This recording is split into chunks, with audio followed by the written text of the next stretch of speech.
So I'm sorry, I think my previous video, my mic was muted. I didn't notice that at the time. So let me quickly go over it over the system again.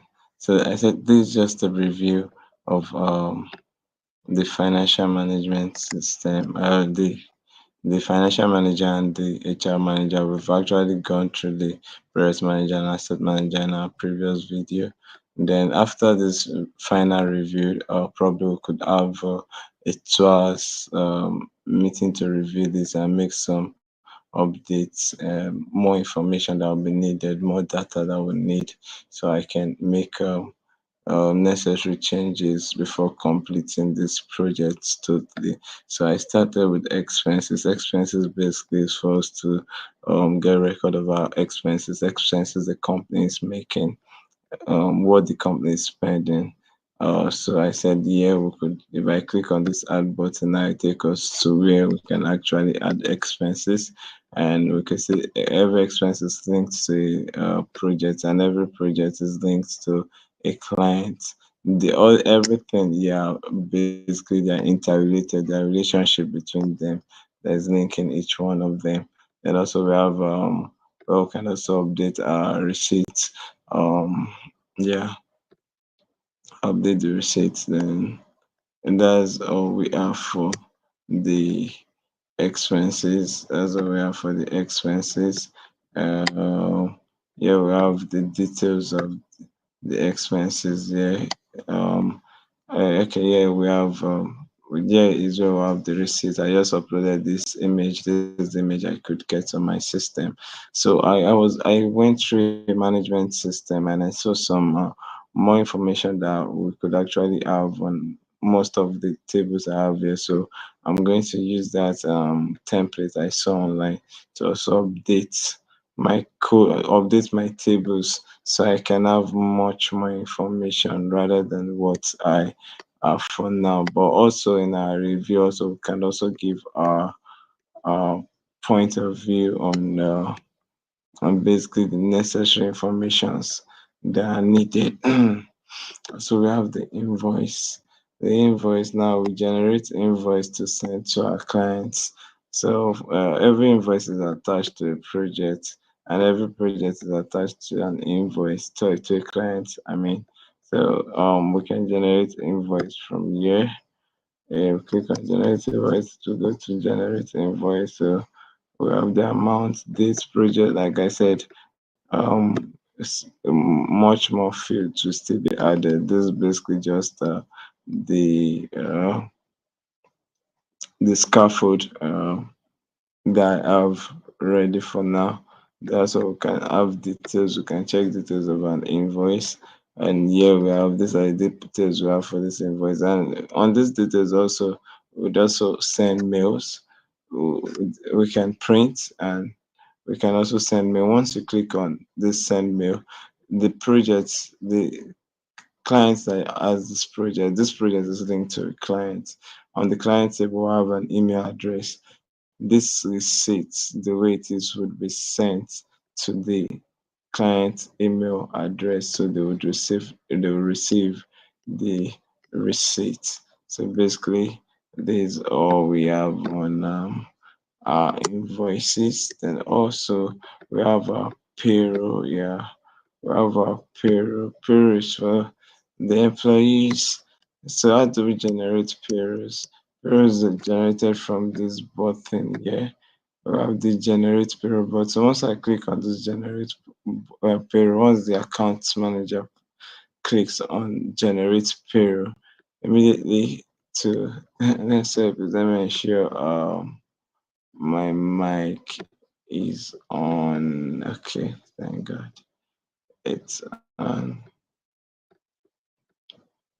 So generate period, what generate period does is when you click on generate period, it generates the payslip for every employee, with every calculation, with everything, and the record is recorded here on this table. The data have been recorded here on this table, and each employee, each staff gets an email of gets a copy of their payslip on their email. And the accountant also can also see their records here and make every necessary payment or take every necessary action that is needed for him to take. So basically, these are the functionality for these are payroll function. We also have the payments here. The payments, they have not implemented anything yet for the payments, but the intention, there are two ways this could go. First is that the payment we could have for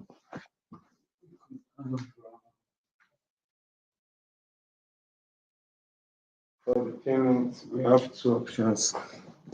And the first option is that okay, um we could integrate a third party payment gateway whereby that and has an account linked to it. So every payment that is received on that account, the payment gateway web will cause our API endpoint and to inform us that okay, a payment has been made to this account. Then every details that is needed from that payment will be recorded on our payment table automatically without anybody having to do anything. Once the payment is coming into the account, we are receiving it. We could link to any gateway payment, and I believe GT Bank also have their um, gateway payment we can integrate to, but it's just that it's paid for GT. That's why preferably as developers we use either Paystack, we use Monify, we use other ones like that. They're actually free to use. Only the fees attached to every transaction for that payment. Or the other way is that whosoever is receiving the payment is updating the account manager and the account manager is updating the table, so that that way it's not automated, it's manual. So basically I receive and I give you the update of what I've received and you update the table. So there's are two ways. So I've not actually implemented the payment table, and the rest is not ready because I don't know what approach we'll take for our records for our payments, like payments that are being received also. So basically that's what we have for the financial management system. So let's go to the HR management. HR, okay, HR basically we have our staffs, we have the employees, we have their name, we have their details.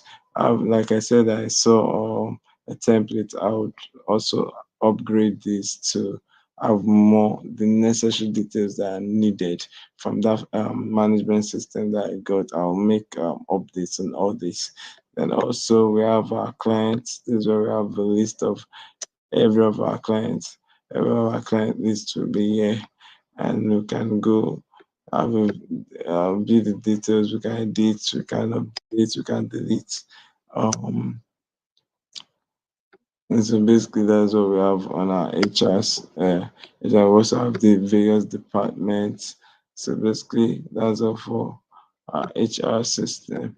Then finally, it's our dashboard. I've not completed our dashboard yet because basically everything here right now, they're static data, they're dummy data. But once I've completed the system, then all this will be dynamic. They'll be coming from the database. So basically, what this dashboard is meant for is basically to give us an overview of the system, of information of the system, every part of the system. That's basically what the dashboard is meant for. So we have a number of projects, clients, employees, expenses. We have completed project, overdue project, total project, pending project. We have project analysis. We're having various tables and graphs and charts to give us more detailed analysis of various aspects of our tool, of our management system. We also have main tasks that are in progress. We can basically come here and have a quick overview of the system, then know what's going on. We have project summary.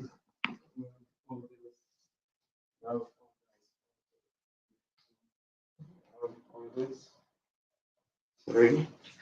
Okay, we have the project summary and No, hold on. Don't worry. God.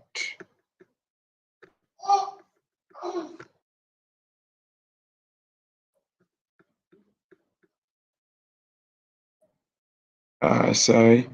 So we have the project summary. The project summary here, and we have employee details. We have okay, applicants. I've not created table for applicant yet, but like the PDF Oga sent to us on our WhatsApp group that brought about this idea of okay, we also need a table for applicants for applications, right? To have their details to see the selected candidate, the rejected candidate. So we have this, then also the next thing, okay, we have a list of our clients, we have invoices. So basically, this is what we have on our dashboard. And with this, I think we're good. We're good.